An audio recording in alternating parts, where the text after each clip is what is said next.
Une frappe dévastatrice a frappé le cœur des opérations de drones des forces armées ukrainiennes à Kurakovo, entraînant la destruction totale d'un point de déploiement temporaire.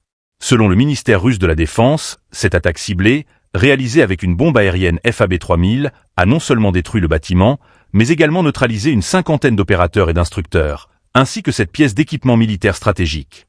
Abonnez-vous et partagez pour suivre l'évolution de ce conflit complexe. Les faits rapportés sont glaçants.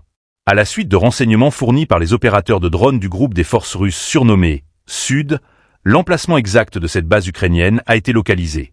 Ce lieu abritait un groupe d'opérateurs de drones connus sous le nom de Ptaki Madiar, dont les missions sont réputées pour leur rôle crucial dans les stratégies militaires ukrainiennes.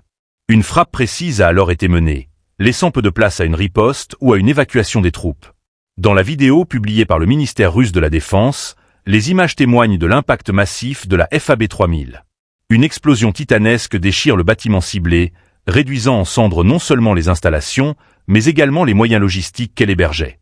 Ce type de bombe, connu pour sa puissance de frappe exceptionnelle, illustre une nouvelle escalade dans l'utilisation d'armements lourds dans le conflit en cours. Derrière cette attaque se cache une intention stratégique claire, affaiblir les capacités technologiques et opérationnelles de l'armée ukrainienne. Les drones, ces armes modernes qui redéfinissent les champs de bataille, jouent un rôle déterminant dans les combats.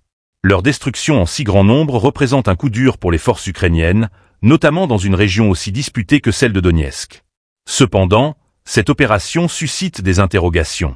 Si le ministère russe affirme la précision de l'attaque, des voix critiques soulèvent la possibilité de pertes collatérales.